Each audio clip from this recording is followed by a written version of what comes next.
Snow fell thick enough to swallow sound itself. The SEAL team's radio crackled with nothing but hollow static. No signal, no response, no extraction. They had sent the SOS 3 times.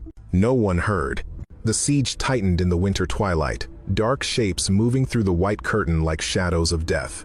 Ammunition dwindling. The wounded man starting to shake from the cold.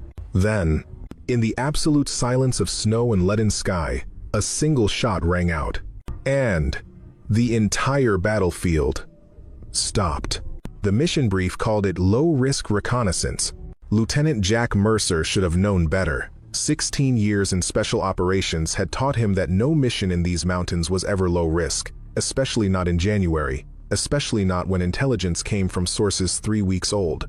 The abandoned logging camp sat in a valley carved between 2 ridgelines, accessible only by a single frozen access road that hadn't seen maintenance in a decade. The structures, 12 buildings in various states of collapse, were supposed to be empty. According to satellite imagery, they had been empty for months. The imagery was wrong. Mercer's team of 6 moved through the tree line at 1,400 hours, when the winter sun still provided some warmth and visibility. The plan was simple: sweep the camp, confirm it was clear, plant surveillance equipment, and extract before nightfall. 4 hours, maximum. Staff Sergeant Dale Morrison took point, his breath visible in short controlled bursts. Behind him, Petty Officer First Class Tyler Bennett maintained interval, weapon tracking left while Morrison covered right. The remaining 4 spread in tactical formation textbook approach for a soft target. The snow had started as light flurries an hour into their insertion. By the time they reached the camp perimeter, it was falling steadily, accumulating on their shoulders, dampening sound in a way that made Mercer's instincts flare with unease. "Actual. This is Reaper 1. Morrison's voice came through the team channel, barely above a whisper. "I've got fresh tracks. Multiple personnel. Hours old, maybe less." Mercer held up a fist. The team froze. He moved forward to Morrison's position and saw what had stopped his point man: boot prints, dozens of them, leading from the largest structure toward the northern ridge. The snow was beginning to fill them in, but the depth and crispness of the edges told him everything he needed to know. "They're here," Bennett muttered, scanning the windows of the nearest building through his optic. Mercer keyed his radio. "Overlord, Reaper 1. We have indicators of recent hostile activity at objective. Requesting immediate ISR update and standby for possible hot extract." Static answered him. He tried again. "Overlord, Reaper 1, radio check." Nothing but the hiss of empty bandwidth. "Comms are down," said Petty Officer Second Class Nathan Cross, the team's communications specialist, already working his backup handset. "Atmospheric interference, maybe. This weather's playing hell with line of sight. Or they're jamming us," added Chief Petty Officer Vincent Hayes, the team's senior enlisted. His eyes scanned the ridgelines with the paranoid efficiency of a man who'd survived too many ambushes to believe in coincidence. The first shots came from the eastern building complex. Morrison went down before Mercer even registered the sound 3 rounds in rapid succession, the distinctive crack of intermediate cartridge rifles. The point man dropped into cover behind a stack of rotted timbers, returning fire toward muzzle flashes in a second-story window. "Contact east," Mercer barked, already moving, already calculating. The team dispersed into cover positions, a drill practiced 10,000 times, becoming instinct. "Hayes, get Morrison. Bennett, suppress that window." The camp erupted. Gunfire poured from multiple positions: the eastern complex, the northern tree line, the collapsed structure they dismissed as too damaged to hold personnel. At least 15 shooters, maybe 20. The SEAL team was outnumbered 3-1 and caught in a killing zone with minimal cover. Cross got his communications array fully deployed behind a concrete piling that had once supported a water tower. "Still no signal. LT, I'm not getting anything on any channel." "Keep trying." Mercer fired controlled bursts toward the northern tree line, where 3 figures in winter camouflage were advancing through the snow. The ambush was coordinated, professional. These weren't militia. These were trained soldiers executing a prepared defense. Hayes reached Morrison, dragging him behind better cover. "He's hit, right shoulder and leg." The engagement settled into a brutal pattern, the SEALs holding defensive positions while hostile fire pinned them from 3 directions. Mercer's mind raced through options, discarding each as quickly as it formed. They couldn't advance. They couldn't retreat without exposing themselves to enfilade fire from the tree line. They couldn't call for support. They were trapped. 20 minutes into the firefight, Bennett took a round through his plate carrier that knocked him flat but didn't penetrate. He got back up gasping, returned fire, and took cover beside Mercer. "Ammunition status?" Mercer demanded. "Down to 3 magazines," Bennett replied between breaths. "Morrison's running low. So's Hayes." Petty Officer 3rd Class Aaron Walsh, their youngest member at 24, called out from his position behind an overturned equipment trailer. "LT, we got movement on the western approach." "They're flanking," Mercer swore. The enemy wasn't just holding them in place, they were maneuvering for a killing blow. He looked at the sky. The sun was dropping toward the western ridge, maybe 90 minutes of usable daylight left. After that, in this weather, they'd be fighting blind. Cross appeared beside him, breathing hard. "Sir, I've tried every frequency, every protocol. We're completely dark. Whatever's blocking us, it's comprehensive." "How long to get a drone up?" Mercer asked, knowing the answer. "In this weather? Even if we had one small enough to carry, the wind would tear it apart." "And without GPS?" Mercer nodded. He'd already known. But a leader asked anyway, because hope mattered, because the team needed to see him considering options even when there weren't any. He made the decision. "Reaper 1 to all elements," he said over the team channel, keeping his voice level despite the weight of what he was about to order. "We are compromised and communications denied. I am initiating emergency protocol Sierra Oscar Sierra. Set your transponders to emergency beacon mode. If anyone's listening, they'll hear it." The SOS went out on every emergency frequency. Their equipment could transmit a digital scream into the void, hoping someone, somewhere, was listening. The snow fell harder. The sky grew darker. The gunfire continued.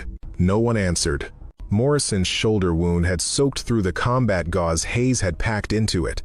The bleeding was controlled, but the damage was done. Bone fragments, torn muscle, useless arm. The leg wound was cleaner, through and through in the thigh, missing the femoral artery by centimeters.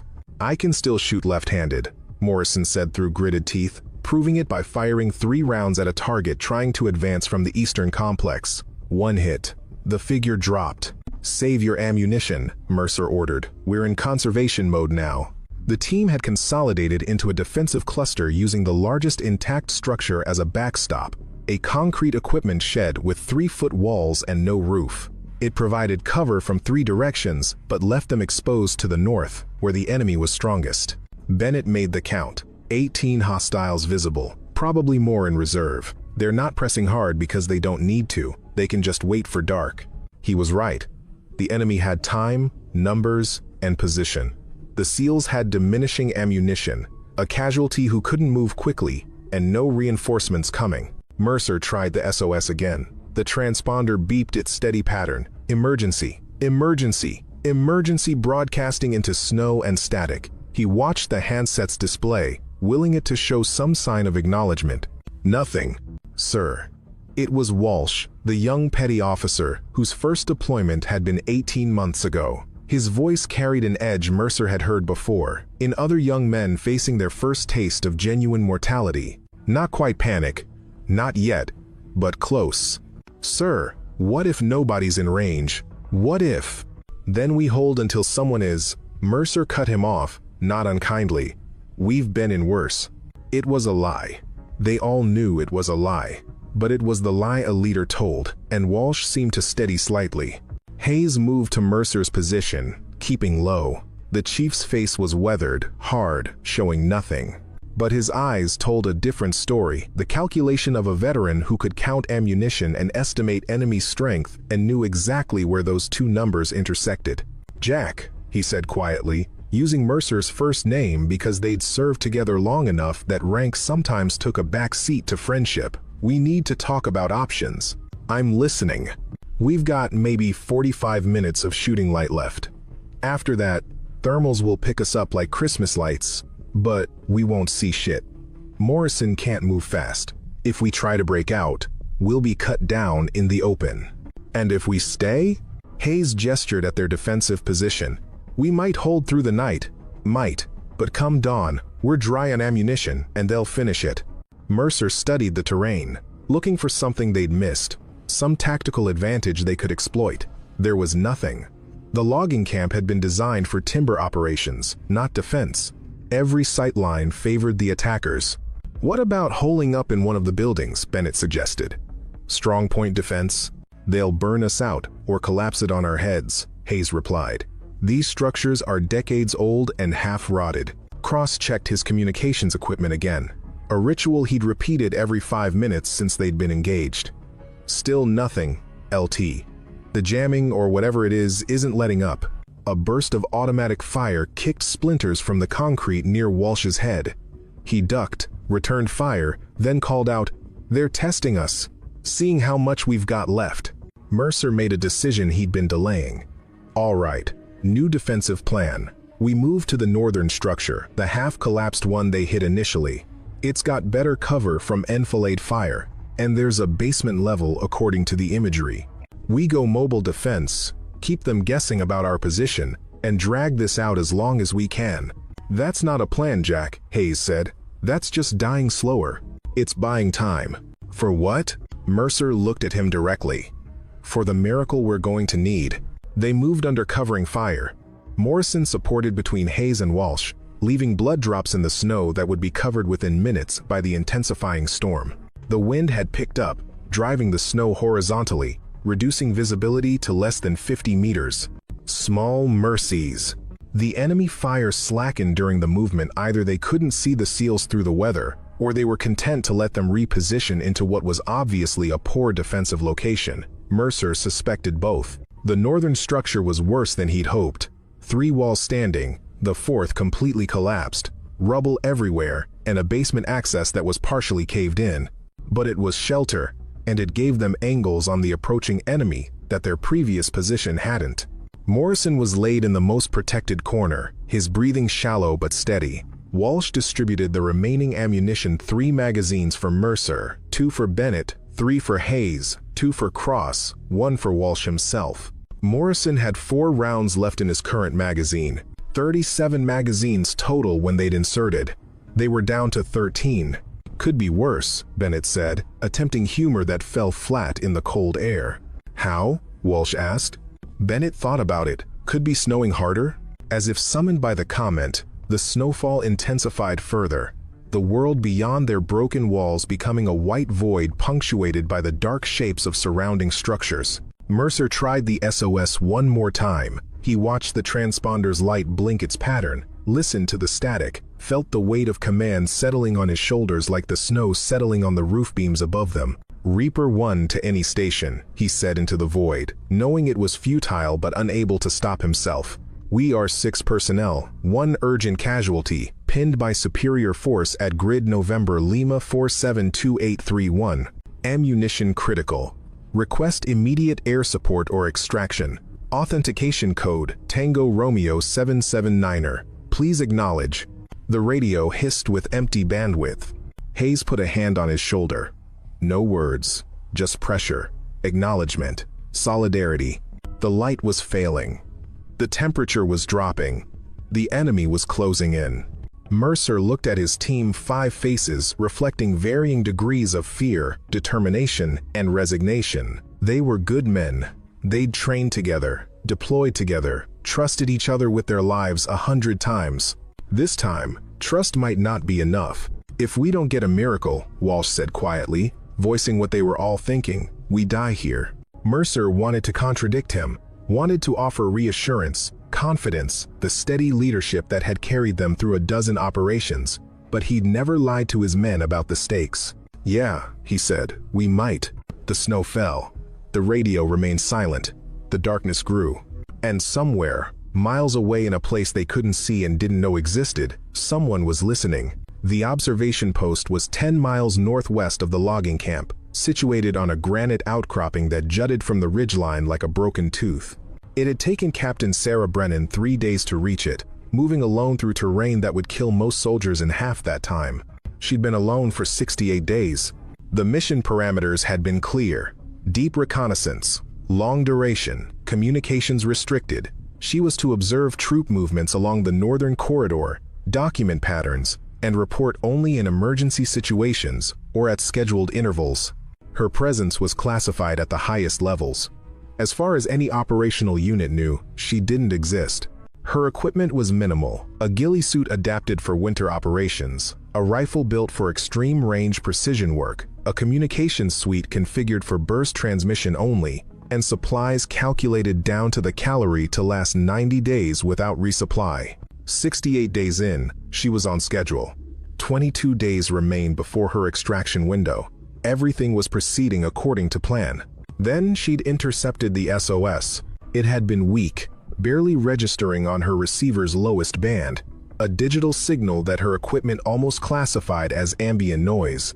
But Brennan had good ears and better instincts. She'd isolated the transmission, processed it, and felt her stomach drop. SEAL team. 6 personnel. Pinned. Ammunition critical. Grid coordinates that put them 10 miles southeast of her position. She tried to relay the signal through her own communications array, but her equipment wasn't designed for that. She could receive across a broad spectrum, but transmitting would compromise her position and mission. Her orders were explicit: maintain radio silence, except for scheduled reports. The next scheduled report was in 9 days. She stood at the edge of her observation post, looking southeast through snow that reduced visibility to nothing. Somewhere in that white void, 6 men were dying.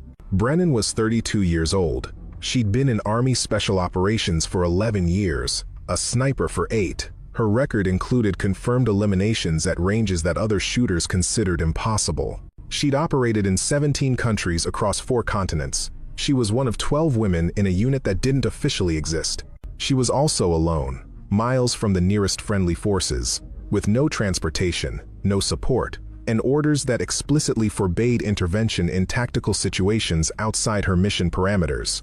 The smart play was to document the SOS, include it in her next report, and let command handle the response. She was an observer, not a rescue force. She stood there for 17 minutes, watching the snow fall, listening to the emergency beacon repeat its desperate pattern. Then she started moving. The route to the logging camp was 8 miles of open ridgeline, followed by 2 miles of steep descent through forest. In summer, with full daylight and no tactical considerations, it would take 4 hours. In winter, in a storm, trying to move undetected, it would take all night. She had maybe 90 minutes before full dark.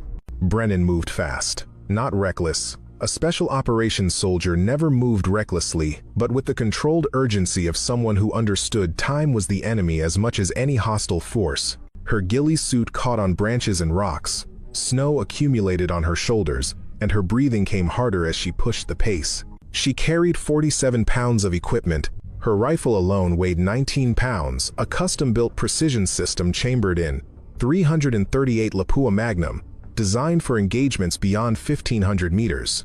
It was not a weapon for close combat. It was barely a weapon for the mission she was contemplating.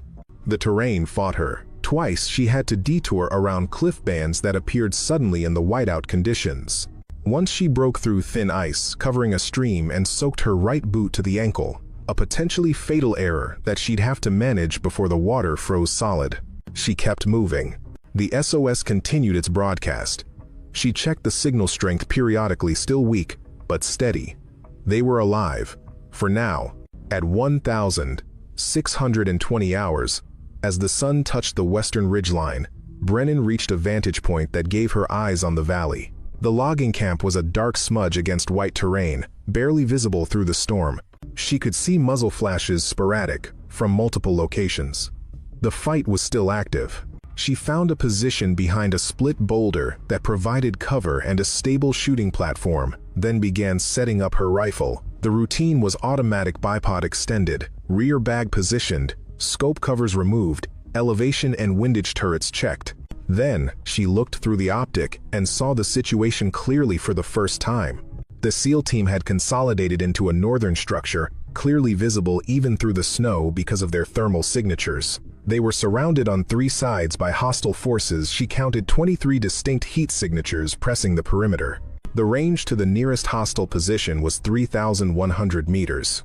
The range to the farthest was 3,400. Brennan had made successful shots at 3,000 meters exactly twice in her career, both times in ideal conditions with wind speeds under 5 miles per hour. Current conditions showed gusting winds between 15 and 20 miles per hour, temperature at -12 Celsius and dropping, and visibility under 100 meters at ground level. The shot was impossible.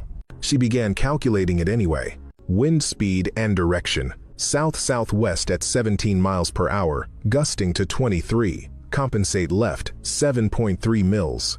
Temperature differential between firing position and target, roughly 8 degrees. Adjust elevation up, 0.4 mils. Barometric pressure dropping. Storm system intensifying. Bullet stability would be affected. Coriolis effect at this latitude and range: negligible, but measurable. Factor east, 0.1 mils. Target movement: the hostiles were advancing slowly, but they were moving. She'd need to shoot at a position, not a person, and hope timing aligned. Ammunition: she carried 20 rounds of match-grade ammunition, each one hand-loaded to her rifle's specific characteristics. Every round was precious. At this range, in these conditions, she'd need 3 shots minimum to walk the impacts onto target. If she missed all 3, she'd have announced her position to every hostile in the valley and accomplished nothing. If she succeeded, she might buy the SEAL team minutes at best. Brennan settled behind the rifle, her body forming the familiar shape left hand, supporting the forend, right hand light on the grip, cheek welded to the stock, breathing controlled and rhythmic. Through the scope, she watched the siege develop. The hostiles were preparing for a final push. She could see their patterns, the way they were consolidating before the assault. They'd wait for full dark, then overwhelm the SEAL position with numbers and close-range firepower. She had maybe 20 minutes before that happened. Her finger rested outside the trigger guard. Professional discipline: never enter the guard until the decision to fire was made and the shot was imminent. But the decision was already forming. She was one person, alone, armed with an impossible weapon, facing an impossible shot to save 6 people she'd never met and wasn't ordered to help. The math didn't favor success. But Sarah Brennan hadn't spent 11 years in special operations because she respected what math said was possible. She shifted her position slightly, finding the perfect balance between muscle and bone, the position where the rifle became an extension of her body rather than a separate object. Through the scope, she selected her target, the cluster of hostiles preparing on the eastern approach. They were grouped, which was tactically stupid but would maximize the effect if she could hit them. 3,200 meters, 20 minutes to dark. One chance. She'd spent 68 days alone, following orders, documenting observations, being a ghost in the mountains. For this one moment, she was going to break every rule she'd been given.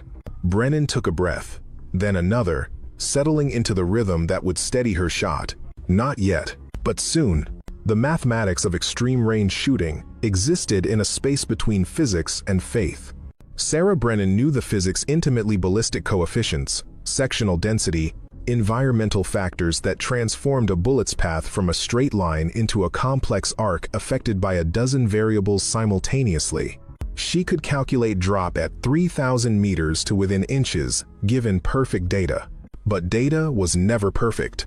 Wind shifted, temperature fluctuated, air pressure changed moment to moment, and at ranges beyond 2,000 meters, chaos theory began asserting itself: tiny variations in initial conditions producing wildly divergent outcomes. This was where faith entered. Faith in training, faith in equipment, faith in the 10,000 hours of practice that encoded muscle memory deeper than conscious thought. Faith that when she squeezed the trigger, everything would align for the fraction of a second necessary to send a 150-grain projectile exactly where it needed to go. Through her scope, she studied the target area. The hostile element had consolidated into 2 main groups: 11 fighters on the eastern approach, 12 on the northern tree line. The eastern group was her primary target. They were closer to the SEAL position, more tightly clustered, and positioned such that eliminating their command element might fracture their entire assault plan. She identified the leader by behavior patterns. A tall figure in winter camouflage directing others, pointing toward the SEAL position, clearly issuing orders. He stood slightly apart from his men, which was tactically questionable, but gave Brennan the targeting opportunity she needed. The range to that target, 3,187 meters, according to her laser rangefinder. 2 miles of empty air filled with wind and snow and chaos. Brennan began her final calculations. She'd loaded her own ammunition specifically for this rifle, and this mission Sierra Match King bullets, 150 grains, pushed by a carefully measured charge of powder that would send them downrange at 2,800 feet per second. The ballistics table was memorized, but she checked her data card anyway. At 3,000 meters, that bullet would drop approximately 394 feet from bore axis and drift about 17 feet in a 10-mile-per-hour crosswind. Current wind wasn't 10 miles per hour, it was 17, gusting to 23, and coming from multiple angles as the storm system rotated through the valley. She watched the snow falling, reading its patterns. Snipers learned to see wind through its effects on the environment, the way snow angled, how it swirled around obstacles, which direction it accumulated on surfaces. She'd spent 8 years learning this language, and now she read it like text. Primary wind component, south-southwest at 15 miles per hour sustained. Call it 20 feet of drift. Compensate with 7.5 mils of left windage. But there were secondary gusts, eddies where the wind curved around the ridgeline, momentary accelerations that could push the bullet off course by yards. She'd have to time the shot for a lull, hope the wind held steady for the 4 seconds the bullet would be in flight. Temperature was -12 Celsius and dropping. That would slow the bullet slightly, reduce its effective range. She'd need to add another 0.2 mils of elevation to compensate. The altitude here was 6,000 feet. Thinner air meant less drag, but also less stability. Competing factors. She made her adjustments, turning the turrets on her scope with practiced precision. Each click represented 0.1 mil of adjustment, 73 clicks of elevation, 75 clicks of left windage. The numbers felt wrong, impossibly large, but the math was sound. Her breathing slowed. This was the meditative state all precision shooters learned conscious thought receding, letting the trained subconscious take control. Her heart rate dropped to 50 beats per minute. Her hands steadied. She'd fire between heartbeats during the natural respiratory pause after exhaling, when the body was most still. Through the scope, the target moved. He was gesturing, probably giving final orders before the assault. The men around him shifted, preparing to advance. Brennan's finger moved to the trigger guard. She'd made impossible shots before. A Taliban commander at 2,300 meters in Helmand province. A hostage taker at 1,800 meters in windstorms worse than this one. Each time, people had told her the shot couldn't be made. Each time, she'd made it anyway. But those ranges were child's play compared to this. 3,000 meters wasn't shooting, it was artillery work. Trying to drop a bullet the size of her thumb into a man-sized target 2 miles away through a snowstorm with ammunition she'd have to carry out if she didn't use it. She had 19 rounds left after this one. One of them had to work. The wind dropped momentarily. She felt it rather than saw it, that brief stillness that marked the transition between gusts. This was her window, 3 seconds, maybe 4, before the next gust arrived. Brennan's world narrowed to the scope picture. Everything else fell away.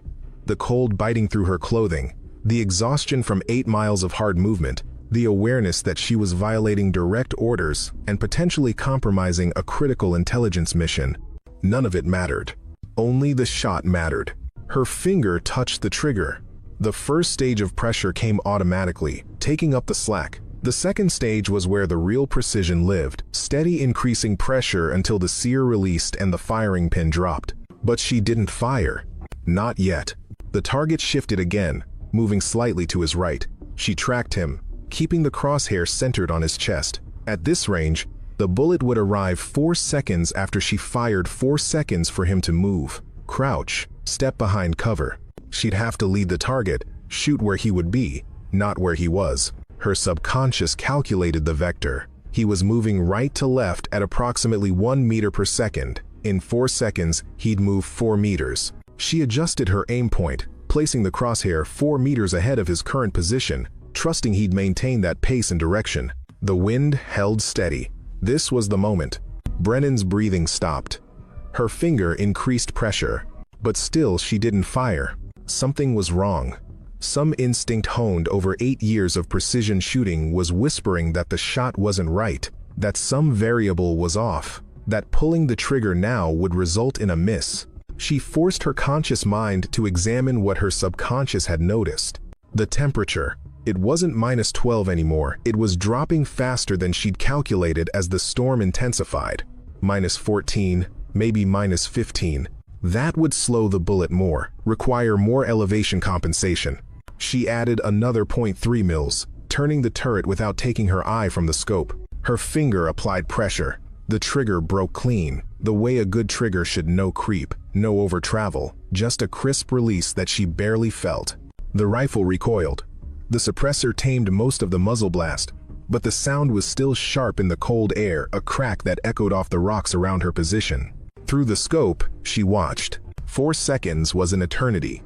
The bullet was supersonic for the first 1,200 meters, breaking the sound barrier and leaving a shockwave in its wake. Then it transitioned to subsonic flight, still carrying enough energy to kill, but now subject to more environmental effects, more instability. At 1,500 meters, it entered the densest part of the storm, where snow was falling thick enough to affect its flight path. Tiny impacts with snowflakes, microseconds of contact that nonetheless altered trajectory by millimeters. At 2,000 meters, it began to drop precipitously, the arc becoming more vertical as gravity overcame velocity. At 2,500 meters, it was falling as much as flying, following a parabolic curve that mathematics could predict, but only experience could truly understand. At 3,000 meters, traveling at 700 feet per second, it arrived at the target zone. She'd aimed 4 meters ahead and 0.3 meters high. The target had maintained his pace and direction. The wind had held steady. The temperature drop had been accounted for. Every calculation had been correct. The bullet struck him in the center chest, just left of the sternum, and he dropped instantly. Through the scope, Brennan saw the surrounding hostiles freeze, confusion spreading through their ranks. They hadn't heard the shot, the sound had dissipated in the wind and distance, and was masked by their own weapons fire. They had no idea where death had come from. Brennan cycled the bolt, chambering another round. Her hands moved automatically, muscle memory executing the sequence while her mind assessed the tactical picture. The enemy element had collapsed into chaos. The leader was down. The others were looking around wildly, trying to identify the threat. Their assault formation had broken before it even began. She could shoot again, reinforce the effect, drop another target, and fully shatter their cohesion. But that would give away her position, reveal the direction of fire, and invite counter-battery response. And she only had 18 rounds left. She watched through the scope, finger outside the trigger guard again, waiting to see if one shot would be enough. In the logging camp, the SEAL team was reacting, probably confused as hell, but reacting nonetheless, taking advantage of the momentary reprieve to reposition and consolidate. The hostile forces were pulling back, their command structure broken, their assault plan abandoned. One shot had been enough. Sarah Brennan remained in position, stock still, continuing to observe. The light was failing rapidly now, the storm intensifying, visibility dropping towards zero. She'd made the impossible shot, but the night was just beginning, and morning would bring new threats, new calculations, new impossibilities. For now, though, 6 men were alive who shouldn't be. That would have to be enough. The last light of day died behind the western ridge at 1,647 hours, and with it died the SEAL team's hope of survival until morning. Lieutenant Jack Mercer watched the sky fade from gray to charcoal, feeling the weight of command pressing down like the snow accumulating on the broken walls around them.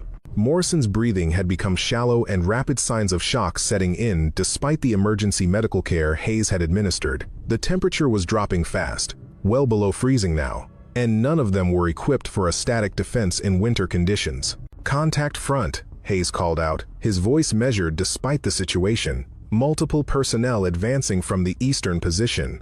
Mercer moved to his observation point and saw what Hayes had spotted: dark shapes moving through the snow, spread in a tactical line, weapons up and ready. The assault was coming. No more waiting, no more probing attacks. This was the final push. "Hold fire until they're inside 75 meters, Mercer ordered. "Make every round count." The team responded with silent nods. They knew the math as well as he did. 13 magazines remaining, roughly 360 rounds total, 20 plus hostiles. Every bullet would need to matter. Bennett checked his rifle, then looked at Mercer. "Sir, I just want to say..." "Don't," Mercer cut him off. "We're not doing eulogies yet." But the unspoken truth hung heavy between them. If this was goodbye, there wouldn't be time for speeches when it came. Just violence and noise, and then silence. The advancing hostiles reached the 100-meter mark. Mercer raised his hand, prepared to give the command to engage, when something impossible happened. The lead hostile figure simply collapsed. No sound of gunfire, no visible cause.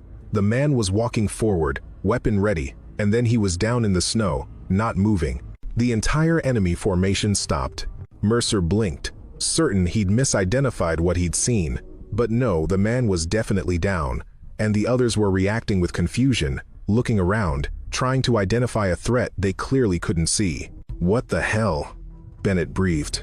The hostile forces scattered, breaking formation, diving for cover. Their assault had disintegrated before it even reached engagement range. Mercer watched through the failing light as they retreated back toward the eastern complex, dragging their fallen comrade with them. Walsh looked at Mercer with wide eyes. "Did we?" "We didn't fire," Hayes confirmed. "Nobody fired." "Then who?" "I don't know," Mercer said, his mind racing through possibilities. Another SEAL team? Long-range support? Some kind of intervention they hadn't been briefed on? It didn't matter. What mattered was the gift they'd just been given: time. "Cross, try the radio again," Mercer ordered. Whatever just happened, maybe it opened a window. The communications specialist huddled over his equipment, fingers moving across controls that were becoming harder to manipulate as the cold stiffened his gloves. "Still nothing. LT, we're completely dark." The hostile forces had pulled back to their staging areas, but they weren't leaving. Mercer could see heat signatures through his night vision. They were regrouping, probably trying to figure out what had hit their commander. They'd be more cautious now, but they wouldn't give up. They had numbers, position, and time on their side. But that one mysterious shot had bought the SEALs something precious: doubt in the enemy's mind. "New plan," Mercer said, gathering his team. "We use this reprieve to improve our position. Hayes, Walsh, reinforce our northern exposure with whatever rubble you can move. Bennett, you're on security. Cross, keep working comms. I'm going to check Morrison." The team moved to their tasks while Mercer crawled to where the wounded SEAL lay. Morrison's face was pale in the darkness, but his eyes were still focused. "Hey, LT," Morrison managed. "Did we just catch a break?" "Something like that," Mercer replied, checking the field dressings. The bleeding was controlled, but Morrison needed real medical attention soon or complications would set in. "Infection, tissue death, shock progression." "How's the pain?" "Had worse," Morrison lied. They both knew it was a lie. They maintained it anyway because that's what professionals did. Mercer squeezed his shoulder, the uninjured one. "Hang in there, Dale. We're getting out of this." He moved back to his observation position and scanned the valley through night vision. The world had become a landscape of green shapes and black shadows, the snow appearing as pale static that distorted everything. Thermal signatures bloomed orange wherever hostiles gathered. They were definitely still out there, 20 or more, waiting. But something had changed. The aggressive posture from earlier was gone, replaced by defensive positioning. They'd pulled back to hard cover, were maintaining intervals, showing all the signs of a force that had been surprised and was now cautious. One shot had done that. Mercer tried to calculate the geometry. The hostile leader had been moving toward them from the east. He'd fallen forward, which suggested a shot from the west or northwest. But there was nothing out there, just mountains and forest and storm. Unless, he pulled out his tactical map, studying it by red flashlight. The ridgelines to the northwest were elevated enough to provide line of sight to the valley. If someone was up there, a sniper, an observer, someone with long-range capabilities, they could have made the shot.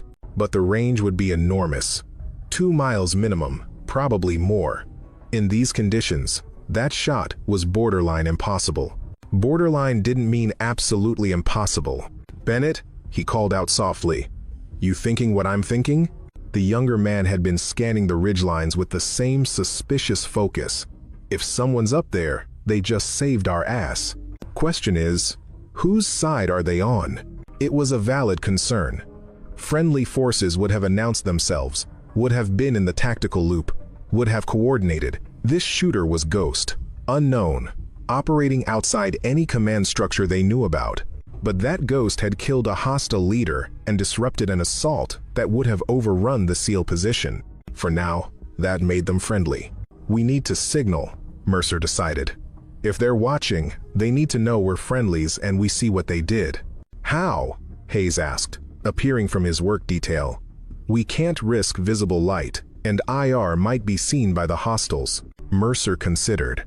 Then, he unclipped his IR strobe from his kit, a device designed to mark positions for friendly aircraft. It emitted an infrared pulse, invisible to the naked eye, but obvious through night vision. He activated it, pointing it northwest toward the ridgelines, and flashed a simple pattern. 5 short pulses, pause, 5 more, pause, 5 more, SOS. The international distress signal, but also a message. "We see you, we need you, thank you." No response came. He hadn't expected one. A sniper maintaining position wouldn't risk giving themselves away. But maybe the message had been received. Maybe someone out there was still watching. The snow continued falling. The temperature continued dropping. The enemy continued waiting. But the SEAL team had something they hadn't had 10 minutes ago: hope. "All right," Mercer said, addressing his team. "We don't know who helped us, but we're not wasting the gift. We fortify, we conserve ammunition, and we hold until dawn. If they hit us again, we make them pay for every meter. Understood?" "Understood, sir," came the collective response. Morrison raised his good hand weakly from his position. "LT, tell whoever made that shot. Tell them I'm buying first round when we get home." Mercer smiled despite the situation. "I'll pass that along. If they survived. If the mysterious guardian angel in the mountains continued their intervention. If dawn brought rescue instead of a renewed assault." Too many ifs. But it was more than they'd had before. The night deepened. The siege held. And somewhere in the darkness and snow, an invisible protector was watching. Waiting. Sarah Brennan remained in position long after taking the shot. Her body locked in the familiar shape of a sniper at work. Motionless, breathing controlled, every sense focused on the tactical picture developing 2 miles away. Through her scope, she watched the hostile forces react to their fallen leader. The confusion was immediate and total. They'd pulled back to hard cover, their assault momentum completely broken. Good. That bought time. But time for what? She couldn't extract the SEAL team. She couldn't provide close support. She was one person with a rifle designed for surgical precision, not sustained combat. One shot was all she'd had to give, and she'd given it. Now she had to decide, stay and observe, or disappear before they figured out where the shot came from. Professional doctrine said disappear. She'd compromised her position by firing. If the hostiles had any competent leadership left, they'd be analyzing the shot geometry, calculating possible firing positions, preparing counter-sniper operations.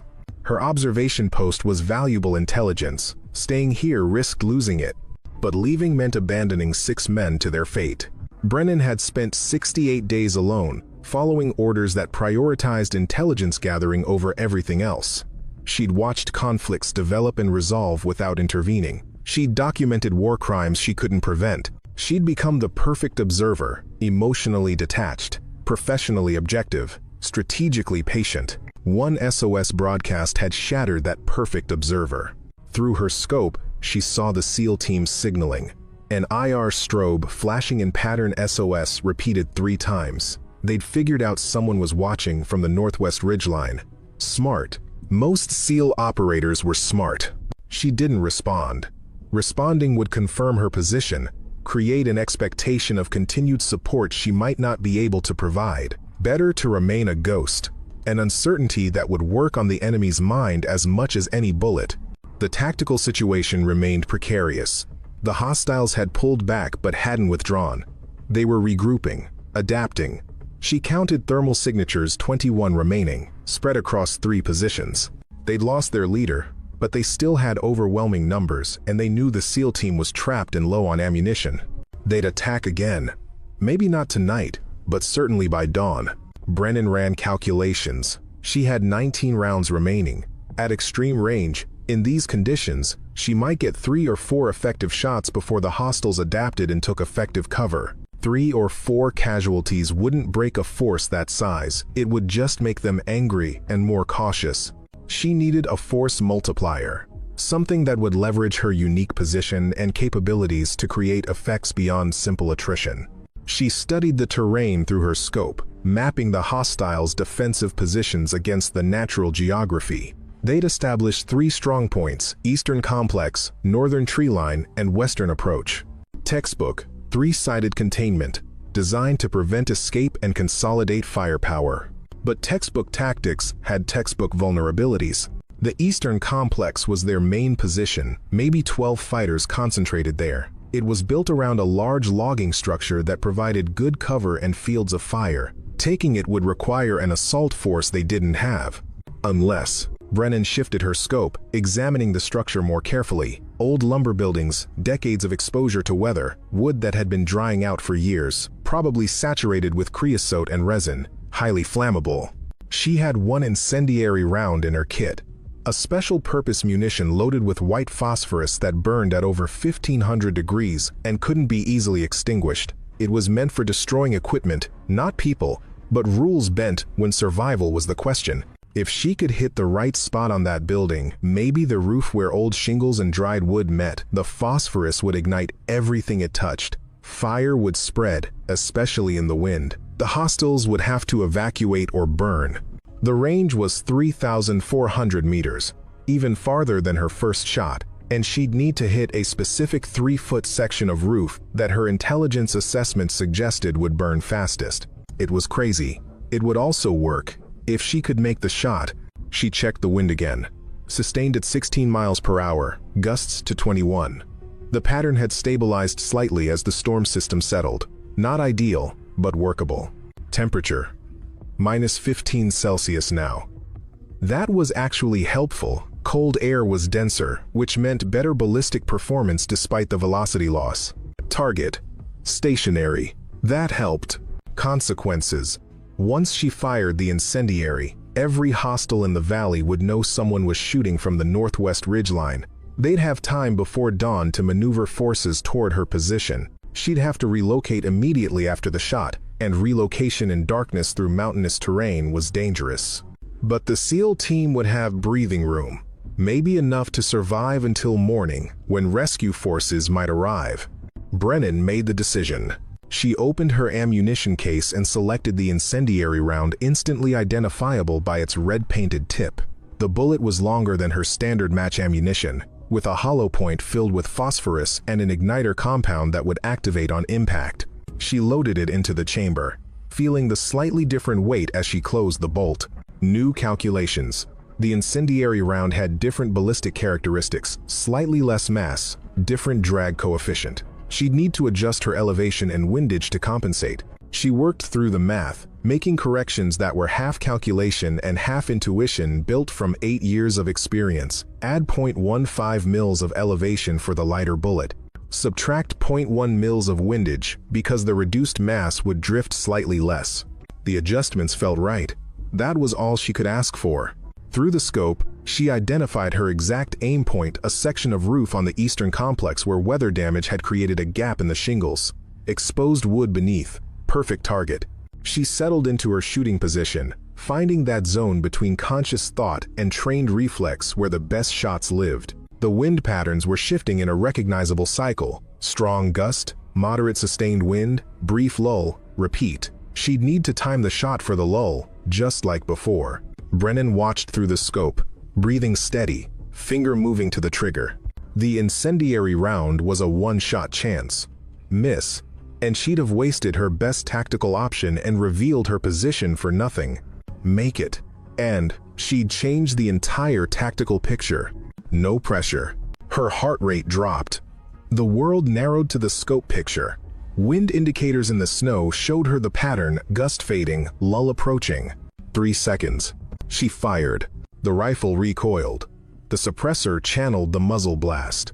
The incendiary round left the barrel at 2,600 feet per second, already beginning its long arc toward the target. 4.3 seconds of flight time. Brennan didn't breathe during those 4 seconds. Didn't move. Didn't blink. Through the scope, she watched the target building. The round impacted exactly where she'd aimed the damaged section of roof, where old wood lay exposed. For a moment, nothing happened. Then white fire bloomed. Phosphorus ignited at 1,500 degrees, hot enough to melt steel, hot enough to ignite anything flammable it touched. The old wood of the roof caught instantly, flames spreading in seconds from the impact point. Wind fed the fire, driving it across dried shingles, carrying embers to other parts of the structure. Within 30 seconds, the entire roof was burning. The hostiles inside panicked. Brennan watched them evacuate through multiple exits, their tactical formation completely abandoned, their strongpoint turned into a death trap. The fire spread to adjacent structures, carried by wind and ember, and the close proximity of old lumber buildings. Within 2 minutes, the entire eastern complex was engulfed. The northern treeline position broke formation, fighters moving to help their comrades or simply withdrawing from the chaos. The western approach element did the same. One shot had destroyed their command structure. One more shot had destroyed their main position. The siege was breaking. Brennan cycled the bolt, chambering a standard round, ready to take follow-up shots if targets presented themselves. But the hostiles were in full retreat now, driven by fire and fear, and the realization that an enemy they couldn't see was systematically destroying them. She could have shot more. Could have dropped 3 or 4 more targets while they were panicked and exposed. But she'd already exceeded every rule of engagement she'd been given. 2 shots was enough. The SEAL team had their chance. Time to disappear. Brennan performed a rapid breakdown of her shooting position, collapsing the bipod, packing the rifle into its case, securing all equipment. Professional habits. Executed automatically while her eyes continued scanning the valley. The fire was a beacon now, visible for miles, painting the snow with orange light. It would bring attention. Questions. Investigation. Her mission was compromised. Everything she'd worked for over 68 days, the intelligence gathering, the pattern documentation, the careful observation was finished. The moment she'd fired that first shot, she'd ended her primary mission. But 6 men would live. That equation balanced. She took one last look through her spotting scope. The SEAL team was moving, taking advantage of the chaos to improve their position. Smart. They'd survive the night now. Rescue forces would come with the morning. Brennan turned away from the valley and began moving north, back into the darkness of the mountains, leaving no trace but 2 impossible shots that would become legend. She'd violated direct orders, compromised a critical mission, revealed capabilities that were supposed to remain classified, and she'd do it again without hesitation. Some mathematics were worth breaking rules for. The fire turned night into day. Lieutenant Jack Mercer watched flames consume the eastern complex, painting the falling snow orange and red, creating a surreal landscape of light and shadow that transformed the battlefield into something from a nightmare. "Holy shit," Bennett whispered, voicing what they were all thinking. The hostile forces were in complete chaos. Through thermal optics, Mercer could see them evacuating the burning structure, scrambling for safety. Their tactical cohesion shattered. The tight formations they'd maintained were gone, replaced by panicked individuals trying to survive an attack they didn't understand. "That was deliberate," Hayes said, appearing beside Mercer. "Someone just hit them with incendiary. That wasn't an accident." "Same shooter?" Walsh asked. "Has to be," Mercer replied. 2 precision strikes, both perfectly timed. Whoever's up there, they're professional. The tactical situation had flipped completely. 5 minutes ago, the SEAL team was pinned, low on ammunition, facing inevitable overrun. Now, the enemy was scattered, their main position destroyed, their forces exposed and retreating. "LT, we need to capitalize," Hayes urged. "Hit them while they're disorganized." Mercer was already thinking 3 moves ahead. "Negative, we don't know if that fire's going to spread to our position, and we still don't have ammunition to waste on a counterattack. We use this window to relocate to better defensive ground and try to get comms working." He pointed to a ridgeline north of their current position, maybe 300 meters distant. That high ground gives us visibility on all approaches and puts distance between us and the fire. Cross, can you move your equipment? Yes, sir. Then we move now, while they're distracted. Walsh, Bennett help Morrison. Hayes, your rear security. If anyone follows us, drop them. The team moved with practiced efficiency, 6 men functioning as one organism, despite exhaustion and injury and the surreal conditions. Morrison grunted with pain as they lifted him, but he didn't cry out. SEALs didn't cry out. The movement to the ridgeline took 8 minutes, covering ground that should have taken 3. Every step was calculated, every pause deliberate. Mercer expected contact at any moment, expected the hostiles to notice their movement and engage. But the enemy was too focused on their own crisis. The fire had spread to 3 buildings now, driven by wind and fueled by decades of dried wood. It was a disaster for the hostiles, a gift for the SEALs. They reached the ridgeline and established a new defensive position. The tactical advantage was immediate: clear fields of fire, elevated position, rock formations providing natural cover. They should have chosen this position initially, but hindsight was always perfect. Set security, Mercer ordered. Cross, get your array up and try every frequency. Someone just helped us twice, maybe they're listening. While Cross worked, Mercer surveyed the battlefield through his night vision. The hostile forces had consolidated into 2 groups now, both well away from the burning complex. He counted 17 thermal signatures. They'd lost 4 people, either dead or simply scattered. The mathematics had changed. 17 hostiles against 6 SEALs still favored the enemy, but it was no longer overwhelming, and the hostiles' morale had to be shattered. They'd been systematically dismantled by an enemy they couldn't see or fight back against. "Sir," Cross called out, "I'm getting signal on emergency band. Weak, but it's there." Mercer was beside him instantly. "Can you transmit?" "I think so. The interference has dropped. Maybe the fire's heat is affecting atmospheric conditions, or maybe whatever was jamming us has shut down. Try it. Get Overlord on the line."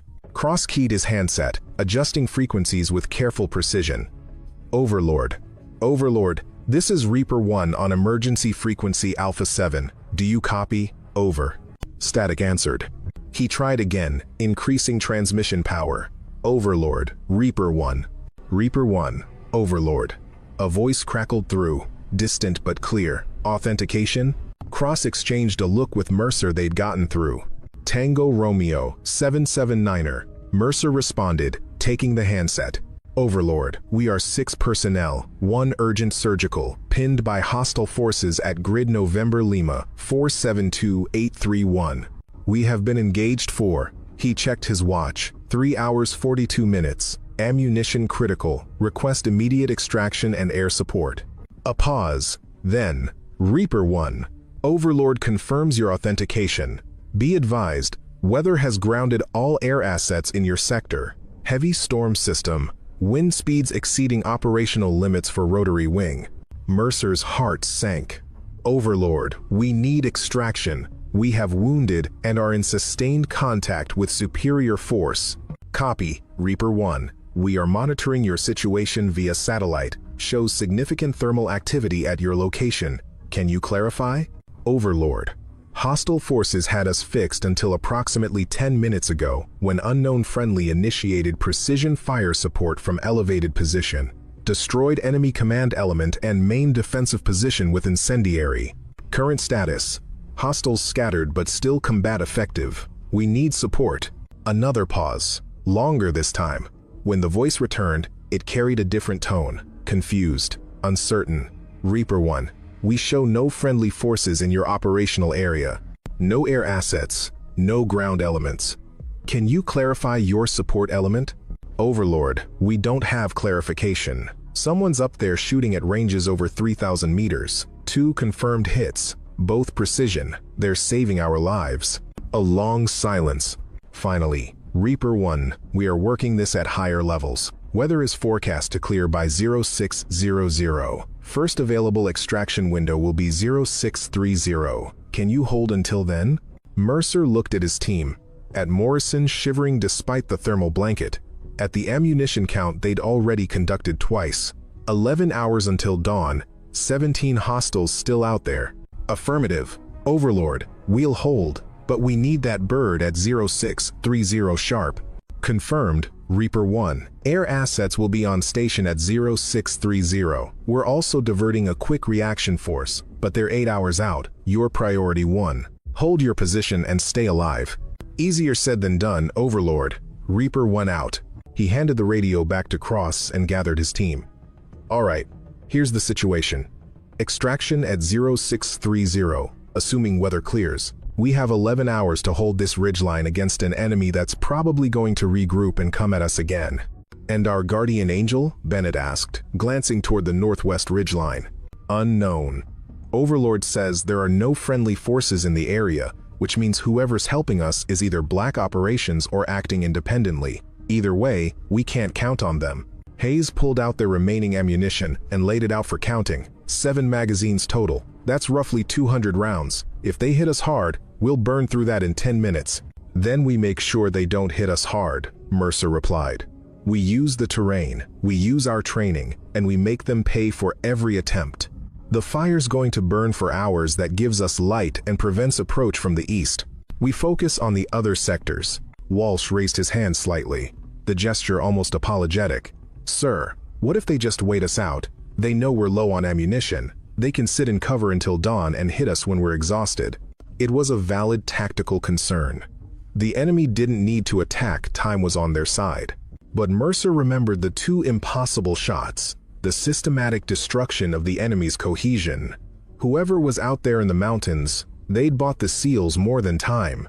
They'd bought psychological advantage. They won't wait, Mercer said with confidence he didn't entirely feel. They've been hit twice by an enemy they can't identify. They're scared. Scared people make mistakes, and we'll be ready to exploit those mistakes. The team settled into defensive positions, establishing watch rotations, preparing for a long night. The fire burned. The snow fell. The hostiles remained hidden in the darkness. But somewhere in those same mountains, a guardian was watching. And that changed everything. Sarah Brennan moved through darkness like water flowing downhill. Inevitable, quiet, leaving no trace. She'd covered 2 miles from her firing position in 43 minutes, navigating by starlight filtered through storm clouds and by memory of terrain she'd studied but never walked. Every step was deliberate, every handhold tested. The mountains didn't care about urgency or mission compromises or men dying in valleys below. The mountains demanded respect and patience, or they killed you. She gave them both. The rifle case was strapped across her back, its 19 pounds distributed along her spine and shoulders in the way she'd carried weight for 11 years. Her ghillie suit caught on rocks and branches, a constant friction that was part of the operational cost. The wet boot from earlier had frozen solid. She could feel the ice pressing against her right foot, cutting off circulation to her toes. She kept moving. Behind her, the valley glowed orange. The fire she'd started would burn for hours, maybe days. It would bring attention, local authorities, whoever controlled this territory, possibly media if the coverage reached that level. Investigators would find bullet impacts, calculate trajectories, and start asking questions about who had the capability to shoot that far, that accurately, under those conditions. Her operation was burned as thoroughly as that building. 68 days of intelligence collection gone, patterns documented, networks mapped, communications intercepted, all of it now contaminated by her decision to intervene. The intelligence apparatus she'd built so carefully would have to be rebuilt from scratch, probably in a different location, probably by someone else. Some part of her, the professional part, the part that had been trained to think strategically and subordinate personal feelings to mission objectives, whispered that she'd made a terrible mistake. That 6 lives, however valuable, weren't worth compromising operations that might save 60 or 600 down the line. She silenced that part. Mathematics had limits. Some equations weren't meant to be solved with cold logic. Brennan reached a natural choke point in the terrain, a narrow passage between rock walls where the route was forced and predictable. Sniper's instinct made her pause, scan the area through night vision, ensure no one was waiting in ambush. Clear. She moved through, then immediately left the trail, climbing 20 feet up the left wall to a position that overlooked the passage. If anyone followed her from the valley, they'd be channeled through this spot. She could observe without being observed. Professional habits. Always leave options. Always plan the next move.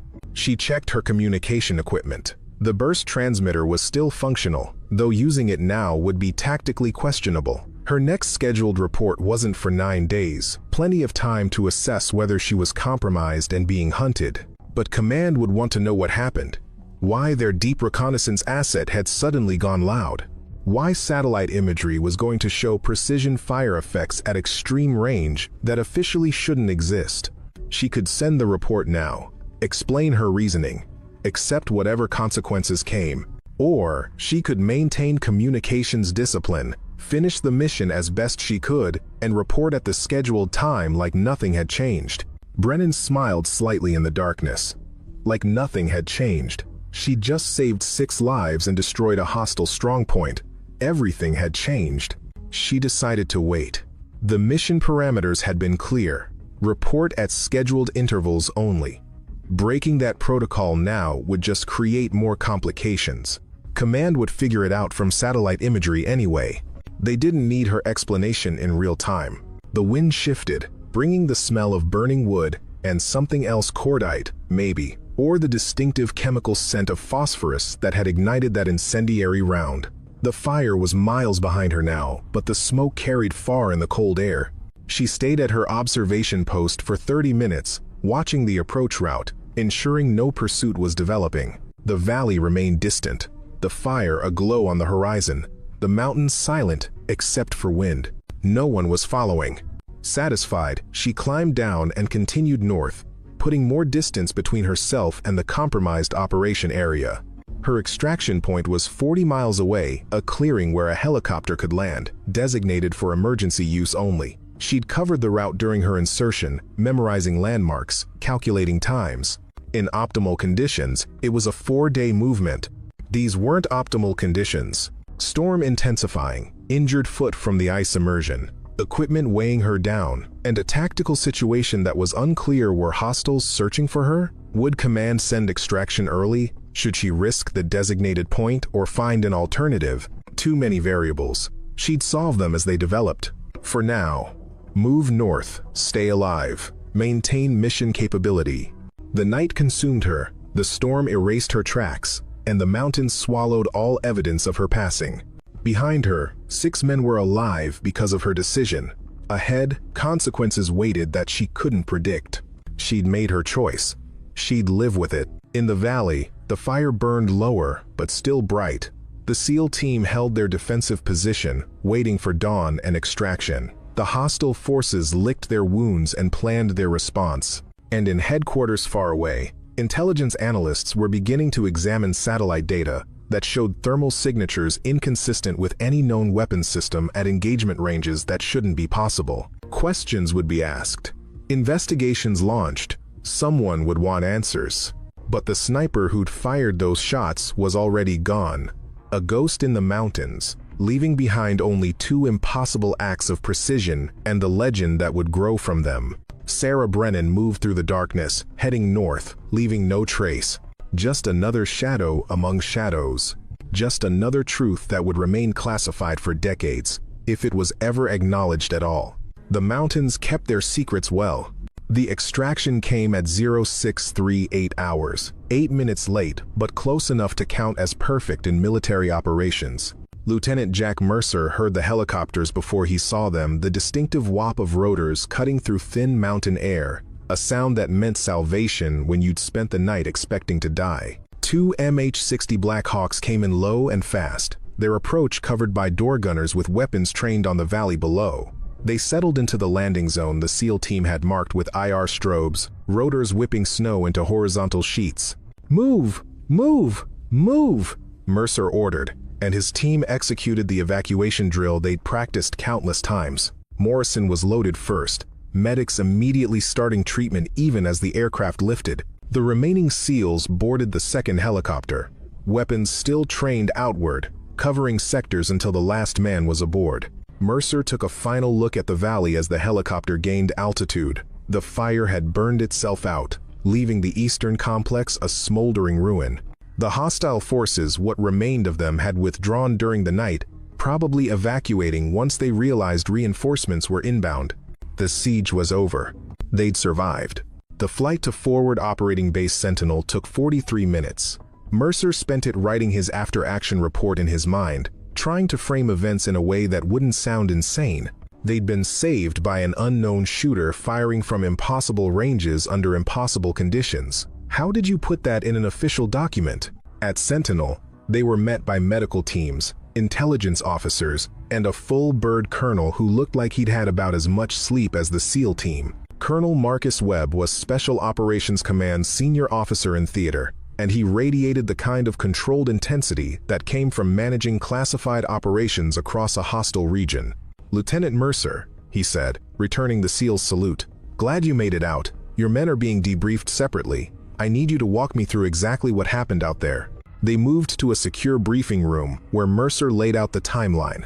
The compromised insertion, the ambush, the communication failures, the SOS broadcasts that went unanswered until someone very far away answered with bullets instead of words. Webb listened without interrupting, his expression neutral. When Mercer finished, the colonel pulled out a tablet showing satellite imagery of the valley. "This is thermal imaging from 1,645 hours yesterday," Webb said. "Watch this." The image showed the logging camp from above, heat signatures marking the SEAL team's position and the surrounding hostile forces.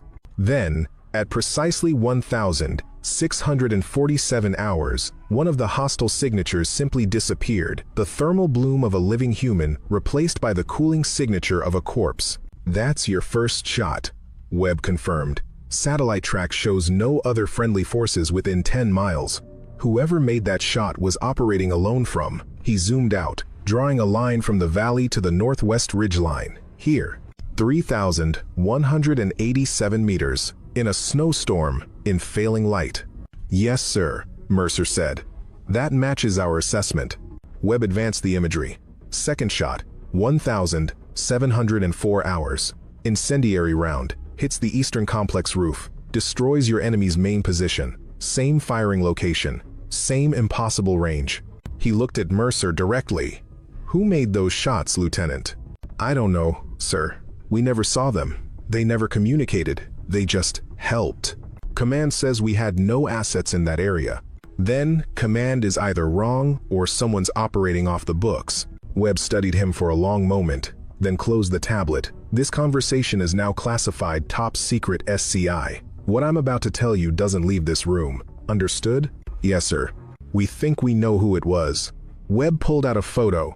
A woman, mid-30s, serious expression, eyes that had seen things. Captain Sarah Brennan, Army Special Operations. She's been running deep reconnaissance in that sector for the past 70 days. Her mission parameters specifically forbid tactical intervention. She's a ghost observe and report only. Mercer looked at the photo, memorizing the face of the woman who'd saved his team. She violated orders. She destroyed a 2-month intelligence operation to save 6 people she'd never met, Webb corrected. Every pattern she documented, every network she mapped, compromised the moment she fired. She traded strategic intelligence for tactical rescue. "Good trade," Mercer said. Webb smiled thinly. "I agree. But not everyone does. There are people in the intelligence community who are extremely unhappy about this. They're calling it an unauthorized intervention, a breach of mission discipline, a waste of resources. She saved our lives. I know, and that's why this is complicated." Webb leaned back. "Officially, your team was extracted after a tactical engagement with hostile forces. Enemy casualties were inflicted by your team through superior tactics and training. There was no external intervention, no impossible sniper, no classified operations compromised." Mercer understood immediately. "You're burying it. I'm protecting it. Captain Brennan's capability, the ability to shoot at that range, under those conditions, is a strategic asset we can't afford to reveal. If hostile intelligence learns what she can do, they'll adapt. They'll hide deeper, move differently, operate in ways that negate her advantage." "What about Captain Brennan?" "She's already in extraction protocol. By now, she's 40 miles from that valley and heading toward emergency pickup. She'll be debriefed, likely reassigned. Her career will continue, but this incident will be sealed in files that won't be opened for 50 years.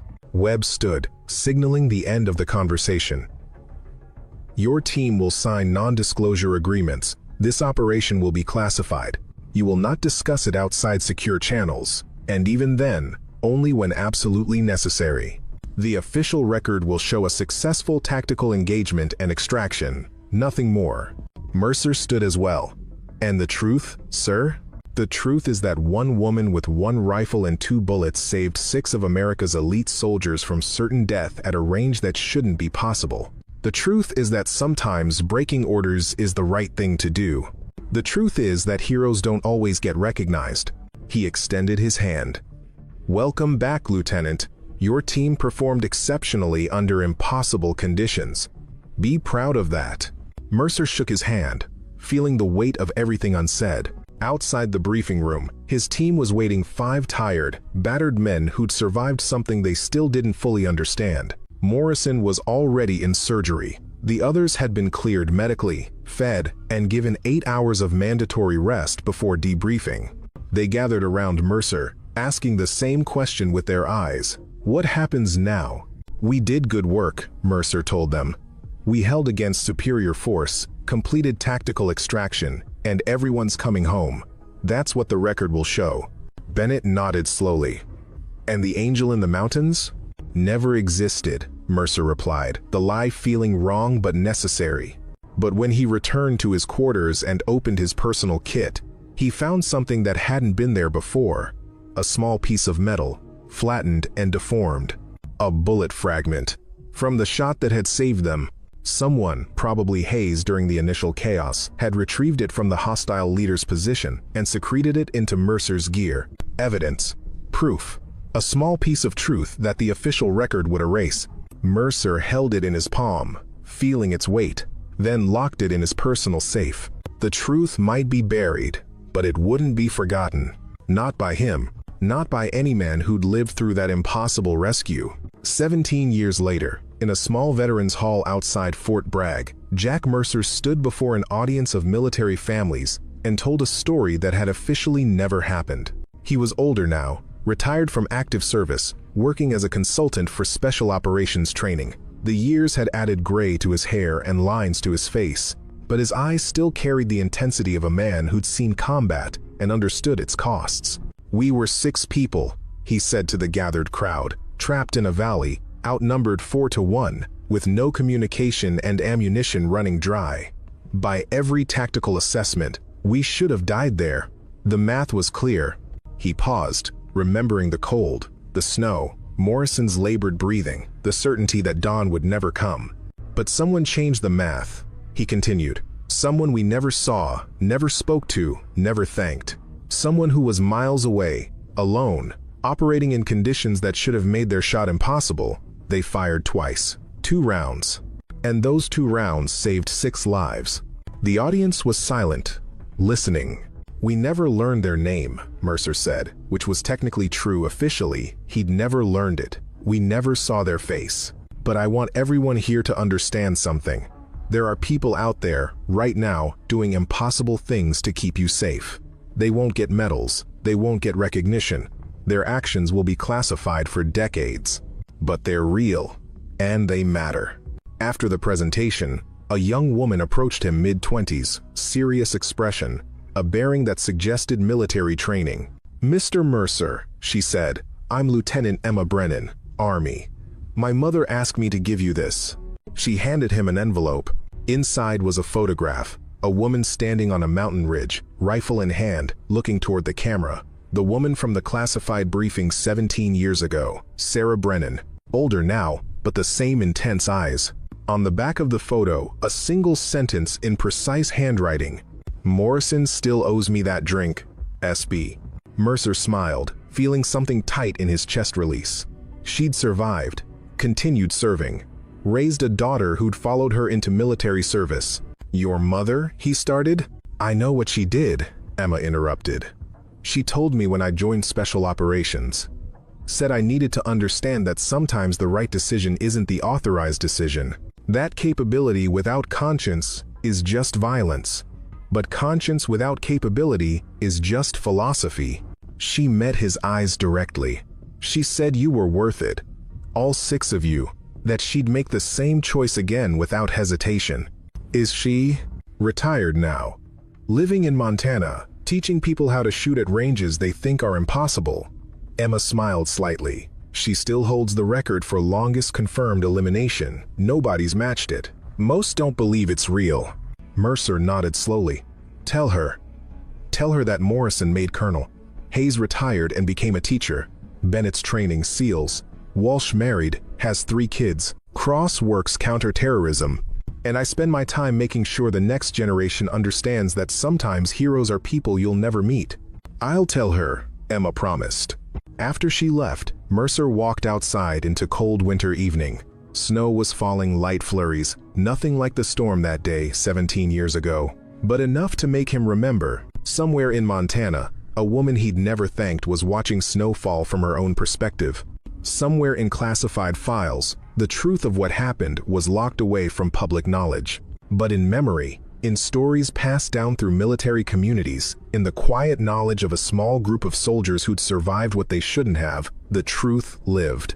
1 woman, 2 shots, 6 lives saved.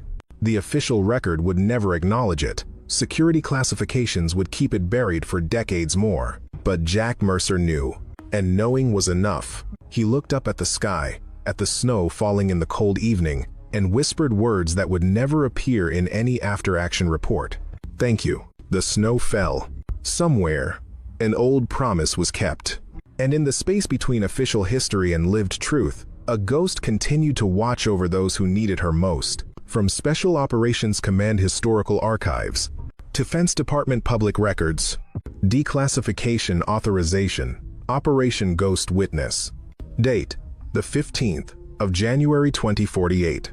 After 30 years of classification, the following incident is hereby released under the Freedom of Information Act Amendment 47B, pertaining to historical military operations of strategic significance. Summary. On redacted date, a 6-person Navy SEAL reconnaissance element operating in redacted location was compromised during tactical operations and became pinned by superior hostile forces. Due to atmospheric interference and suspected enemy jamming, the element was unable to establish communication with command authority. Captain Sarah J. Brennan, U.S. Army Special Operations, operating under separate classified authority, intercepted the SEAL element's emergency SOS broadcast. Despite explicit mission parameters prohibiting tactical intervention, Captain Brennan elected to provide long-range fire support. Captain Brennan executed 2 precision rifle shots at ranges exceeding 3,100 meters under adverse weather conditions. The first shot eliminated hostile command element. The second shot utilized incendiary ammunition to destroy the hostile force's primary defensive position. Both shots were executed successfully. All 6 members of the SEAL element survived and were extracted the following morning. Classification rationale. This incident was classified at the top-secret SCI level due to 1. Revelation of extreme-range precision capability. 2. Protection of deep reconnaissance mission parameters. 3. Preservation of strategic intelligence methods. 4. Political sensitivity of the operational theater. Declassification authorization. After review by Interagency Intelligence Committee and determination that 1. 30 years have elapsed since the incident. 2. The individuals involved have either retired or deceased. 3. The tactical capabilities revealed are now publicly acknowledged. 4. Historical value outweighs continued classification. This operation is hereby declassified and released to public record. Personnel commendations. The following individuals are posthumously or retroactively awarded. Captain Sarah J. Brennan, Distinguished Service Cross, awarded 2031, classified until now. Citation: for extraordinary heroism in connection with military operations against an opposing armed force, demonstrating exceptional courage and tactical judgment under extreme conditions, resulting in the preservation of 6 friendly lives at significant personal and mission risk. Lieutenant Jack Mercer and SEAL Team Element Navy and Marine Corps Commendation Medal with Combat V. Final note. This declassification serves as official acknowledgement of events that occurred on redacted date. The individuals involved demonstrated the highest traditions of military service, valor, sacrifice, and the commitment to leave no one behind. The full operational details remain classified at the secret level.